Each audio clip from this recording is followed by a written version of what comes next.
Entrée en vigueur le 15 mai 2022, la loi en faveur de l'activité professionnelle indépendante a créé un nouveau statut unique avec l'objectif de renforcer la protection des biens personnels des entrepreneurs individuels.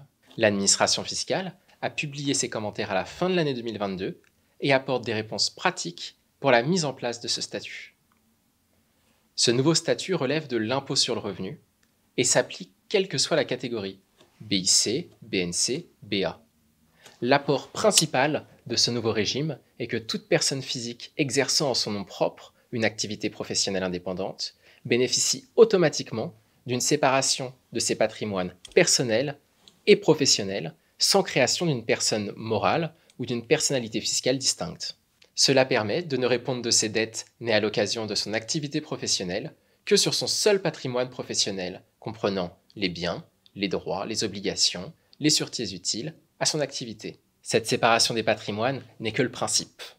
Par exemple, lorsqu'un auto-entrepreneur souscrit un emprunt auprès de sa banque, celle-ci est en droit de lui demander une garantie sur son patrimoine personnel. Ce nouveau statut ne crée pas d'obligation comptable spécifique. Les dispositions de droit commun restent applicables. Le régime fiscal de droit commun reste l'impôt sur le revenu. Par exception, il est possible d'opter pour l'assujettissement à l'impôt sur les sociétés par assimilation d'une EURL ou d'une EARL. Enfin, l'administration fiscale a rappelé la suppression progressive des EIRL. Depuis février 2022, les entrepreneurs individuels ne peuvent plus créer d'entreprises relevant de ce statut.